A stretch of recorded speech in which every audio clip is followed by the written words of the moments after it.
女子在回家的时候发现了奇怪的一幕，房间里居然出现3个古代小奶娃。卧槽，难道是玩游戏走火入魔，玩出精神问题了？鱼儿，香儿，躲哥哥身后。为什么他游戏里的3个小人会出现在他家里？叶浅浅使劲揉了揉眼睛，又用力地掐了自己大腿，痛得嗷一声叫了出来。好痛！难不成悲伤过度，真的疯了？噗！哥哥，这个姐姐好可爱哦，我觉得她不是坏人。坏人也不会在脸上写坏人呀。哥哥，什么东西？好香哦！鱼儿的肚子咕噜噜地叫了起来。鱼儿，你肚子好吵，让他闭嘴。可是鱼儿已经1天没吃东西了。哎呦我的妈耶，还真的是游戏里的那3小只，衣服打扮就连声音都一毛一样。这2个月一直在玩这个游戏，这3个小人陪伴着他度过了父母双亡最艰难的日子。叶浅浅看着他们，还怪亲切的。萧景怀，你们还没吃晚饭吧？过来吃点东西。你怎么知道我的名字？我还知道你妹妹的名字，你叫萧秋云，你叫萧生香。哥哥，大姐姐认识我，她肯定不是坏人。我不仅认识你们，还给你们做过饭，洗过衣服呢，连你们院子里那几株病恹恹的大白菜，都是我给他们抓的菜青虫。说实在的，连父母飞机失事，一夜之间破产变成孤儿这种事都遇到了，还能有什么事能令他震惊的呢？更何况他玩游戏的时候就很心疼这3个孩子，每天这么辛苦，却还是穷得叮当响，都快饿死了。叶浅浅每次看到他们可怜的模样，都恨不得把手伸进屏幕给他们送东西吃。如今他们竟然真的到了他的世界，正好也能满足他的心愿。眼看着叶浅浅竟然准确无误地说出了他们的名字，萧景怀便放开了护着妹妹的手。这是哪里？我们怎么会在这儿？你为什么会认识我们？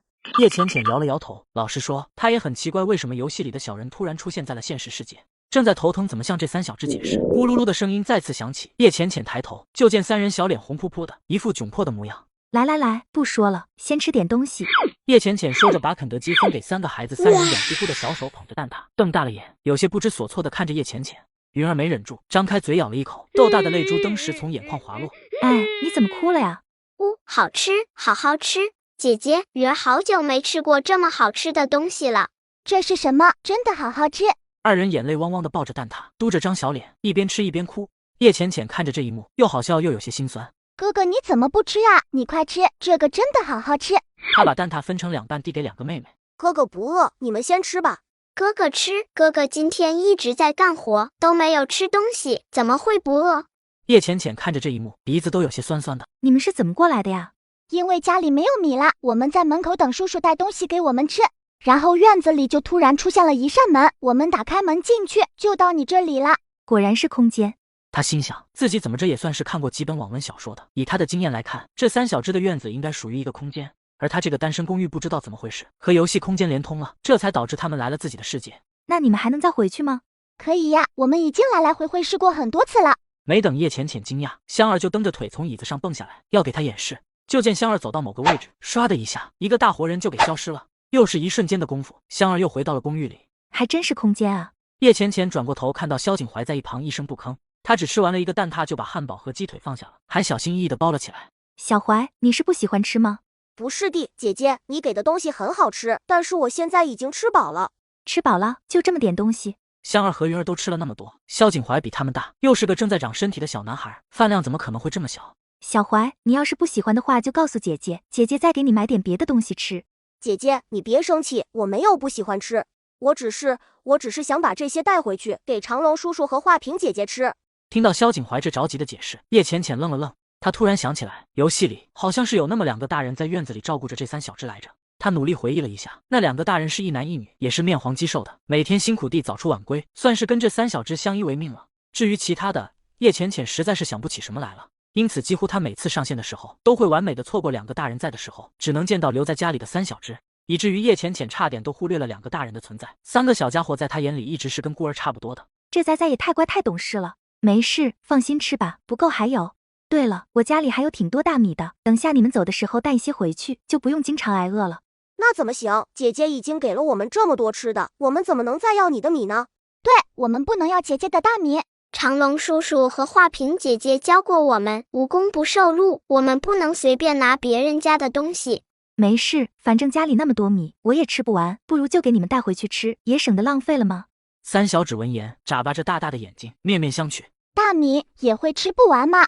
华平姐姐白天干完活回家，还要织好久好久的布，把这些布都卖掉，也只能换来小小的1袋米，只能勉强够我们吃半个月。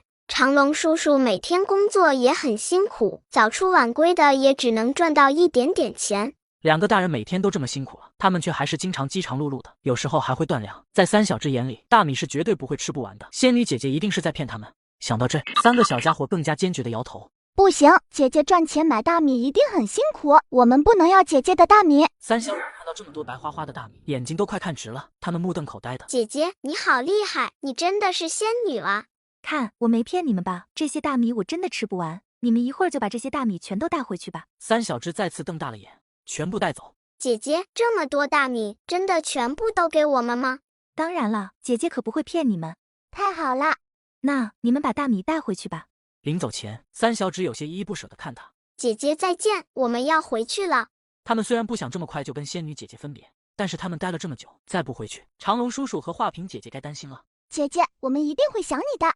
叶浅浅被他们可爱的模样逗笑。去吧，姐姐也会想你们的。叶浅浅顿时感觉有些伤感，只是还没等叶浅浅伤感完，一个人影唰的从她眼前闪过。姐姐，今天谢谢你请我们吃晚饭，还送我们那么大一袋米，滴水之恩当涌泉相报。我现在没什么能报答你的东西，这个是我母亲留给我的长命锁，我把它送给你。我勒个去，这玩意儿不会是金子做的吧？他那100斤的大米哪里能值得了这么多钱？等下次萧景怀再回来，他一定要还给他才是。不过这东西看起来怎么那么眼熟？说完便不以为意的摇了摇头。世界上长命锁多了去了，每个都长得差不多，有什么好眼熟的？男孩用6个9的足金金锁换了100斤大米，回到家后家里大人惊了，这竟然真的是大米！难不成这个世界上真的有神仙？可能神仙觉得3个孩子日子过得太苦了，看他们可怜，特意给他们送点东西吃吗？告诉画屏姐姐，你们是怎么遇到这个神仙姐姐的呀？我们本来是在等长龙叔叔给我们送东西吃的，然后院子里就突然出现了一道门，我们从门里进去，就到神仙姐姐的家里了。俩人简直傻眼了。3个孩子非说见到了神仙姐姐不说，现在竟然又指着空气说那有个门。那你们现在能从门里进去吗？可以呀。不行，这么晚了，神仙姐姐现在一定已经休息了，我们不能去打扰她。哥哥说的对，我们不能去打扰神仙姐姐。今天太晚了，我们明天再去找神仙姐姐玩。那神仙姐姐还跟你们约好了明天再玩呀？那当然啦，神仙姐姐可好了，她还说下次要给我们买更多好吃的。如果朵朵遇到这种超自然的事情，说不定会比自己有经验。叶浅浅突然想起来，好友于朵朵就是个网络小说作者，就把她找来了自己的古董店。朵朵，你说，如果玩的游戏人物突然出现在现实生活中，这说明了什么？那你可真是问对人了，这事儿我清楚呀。什么？这说明你精神可能出问题了。不是，我是说，你从一个小说作者的角度来看，这种情况说明了什么？那一定是说明你要穿书了，你得赶紧囤货呀。穿书囤货。于朵朵看到老长的购物小票，差点没惊掉下巴。不是你还真要囤货啊？走吧，回家。于朵朵吃完饭就回家了，叶浅浅也回了房间，安静的等待着3个小朋友的到来。眼看着3小只今天又要去找神仙姐姐，二人赶紧叫住了他们。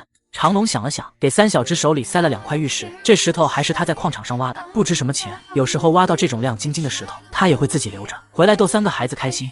画屏则是让孩子们带了些他自己绣的刺绣过去，刺绣本身也不怎么值钱，但他一个实在是没什么能给这位仙女的。2位大人都有些担忧，毕竟他们这点东西跟仙女姐姐送来的那么一大袋米相比，实在是太不值一提了。但是实在没办法，他们太穷了，根本没有拿得出手的东西给人家。然而当他们亲眼目睹着3小只一个接一个的在院子里消失的时候，2人还是不可避免的惊出了一身冷汗。原来世上真的有神仙存在。仙女姐姐，我们来了。来，你们快坐下吧。桌子上早已提前热好的饭菜。吃吧，今天给你们吃点家常菜。仙女姐姐，好好吃的菜。是啊，姐姐，真的很好吃。喜欢吃就多吃点。仙女姐姐，我们还给你带了礼物。真的吗？什么礼物呀？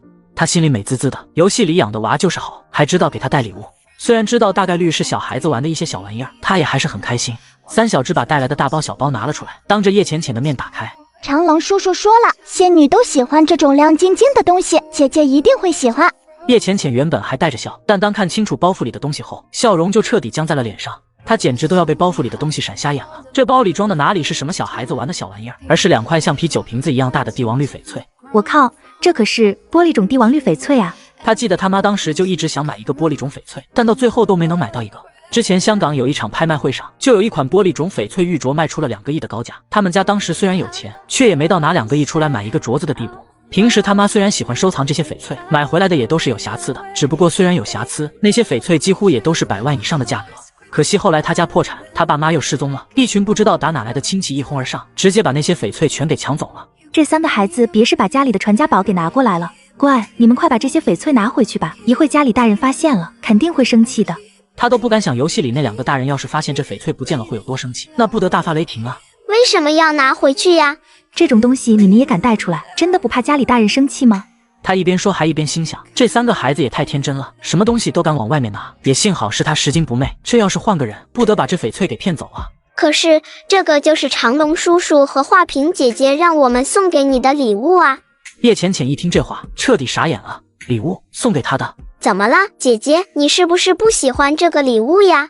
果然，神仙姐姐不喜欢长龙叔叔挖出来的这些石头。没关系的，姐姐，你要是不喜欢这个石头，我们回去再给你找些别的礼物。不是姐姐不喜欢，姐姐很喜欢你们的礼物，但是这个礼物也太贵重了，姐姐不能收，你们就拿回去吧。我们一般都用这种石头建房子铺地板的，这种石头一点都不值钱呀。姐姐你就收下吧，这是长龙叔叔特意送给你的。好，用帝王绿翡翠盖房子，这家里真的是有矿啊！还没等叶浅浅松一口气，3人又亮出了第2个包袱。姐姐，这里面是画屏姐姐送给你的刺绣哦。叶浅浅一听这话，总算是放下心来。可是当他再次看到包袱里的东西时，他又一次倒吸了一口气。这哪里是什么普通的刺绣啊！叶浅浅虽然不太懂这种传统手工技艺，但也看得出这刺绣针法细腻，简直称得上是巧夺天工，美轮美奂。姐姐，画屏姐姐说了，这个是她连夜绣出来的，绣的不太好，你别嫌弃，等下次她闲下来，再给你绣更好的。叶浅浅一口老血差点没喷出来，这也能叫绣的不好？这也太谦虚了吧！这几年复古元素流行起来了，仿古团扇也跟着水涨船高，如今双面绣的传承人越来越少，请绣娘绣一面团扇都要1-2万。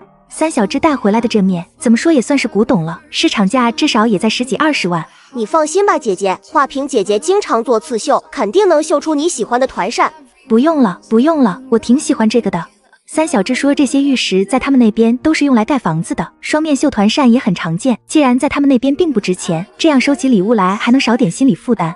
叶浅浅回头看了看自己今天刚买的那一大兜子零食，顿时觉得有些拿不出手了。他就送了1袋米而已，3小只就回报给他这么珍贵的东西。姐姐喜欢就好，长龙叔叔和画屏姐姐一定也会很开心的。仙女姐姐，时候不早了，我们要回家了。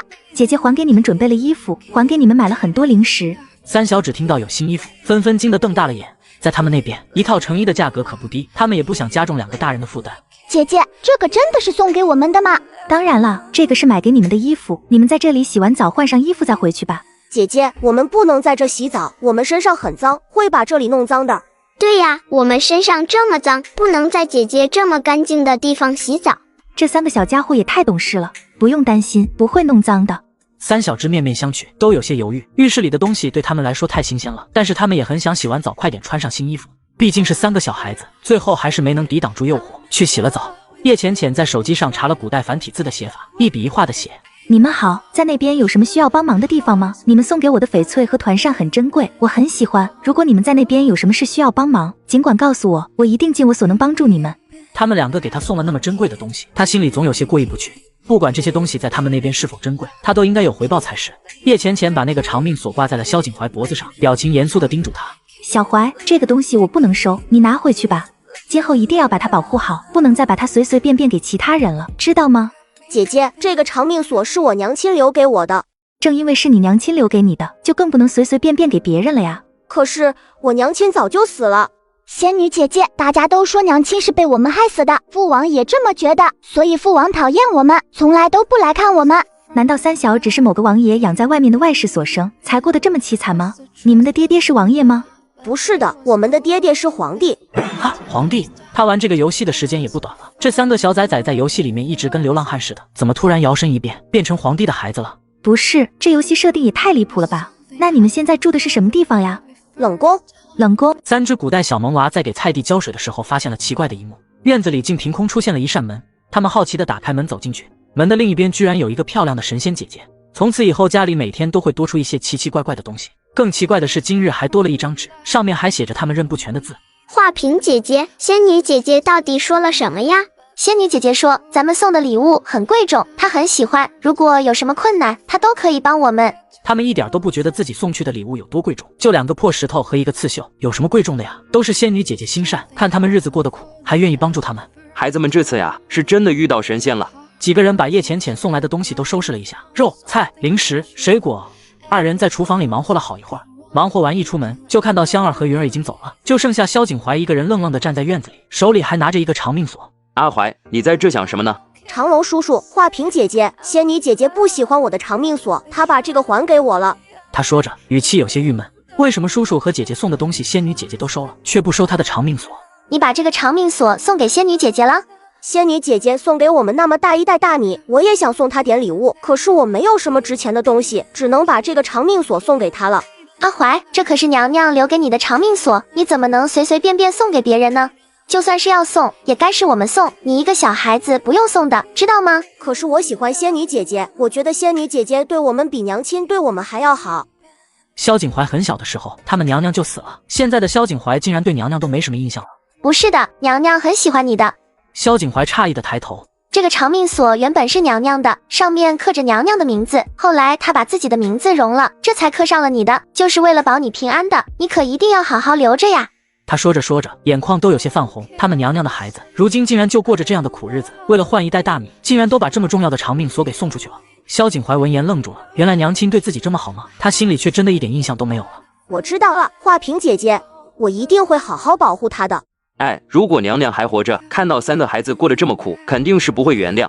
话音戛然而止，后面那个名字他没敢说出来。他和华平之前都是伺候过娘娘的，娘娘在世时心善，救过他们的命，他们对娘娘一直心怀感激，也是真心心疼3个孩子的遭遇。因此，3个孩子被打入冷宫的时候，他们义无反顾地留了下来照顾他们。原本他们还以为被打入冷宫只是暂时的，可是没想到那个人竟然真的如此狠心，把3个还这么小的孩子抛弃在冷宫不管不顾。叶浅浅自3小只走后，就一直在心里盘算着该怎么把长龙和华平送给他的东西换成钱。左右这些东西在他们那边不值钱，还不如让他换成真金白银来的实在。他思来想去一整晚，他想和他们的监护人商量，把3小指接到他这边来过过好日子。等他把东西卖了，差不多也就攒够钱了。他自己虽然就是开古董店的，但是古董出售要看有缘人，他不知道要等多久才能卖出去，所以只能去找他们这条街上最大的古董店。哟，同行吗？这不是你来我这店里有何贵干呢？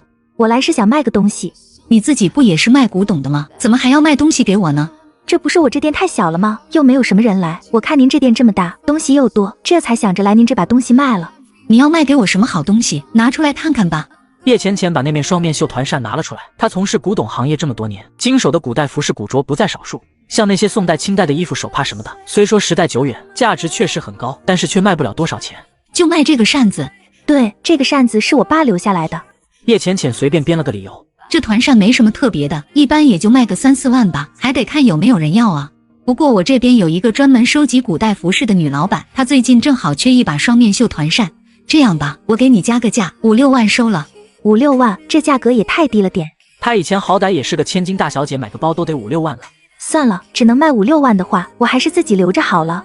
说罢，她从女店主手里拿过团扇，转身就要走。哎，别急着走啊，做生意嘛，讨价还价很正常，不能一言不合就走啊。既然你对我这价格不满意，那你开个价吧，你说多少合适？叶浅浅一看店主这着急的反应，瞬间就明白了，这面团扇怕是能值不少钱。我之前在网上搜了一下，像这种双面绣团扇，拍卖的话能卖个100来万呢。您说我这个是不是也？话虽这么说，可是叶浅浅心里当然清楚，一个团扇再怎么值钱，又不是什么稀世珍宝，怎么也卖不到100来万。你开什么玩笑呢？你这扇子一看就不是什么达官贵人用过的，值钱归值钱，怎么可能卖个100来万？这不是抢劫吗？最多20万。行，20万就20万吧，反正这也是我爸爸留下来的，我把它卖了也好解个燃眉之急。你家里还有这些古代服饰之类的吗？我这边有挺多女老板喜欢这些的，如果你有的话都可以拿给我，价格什么的都好商量。目前我就找到这一把，后面如果还有我还来卖给您。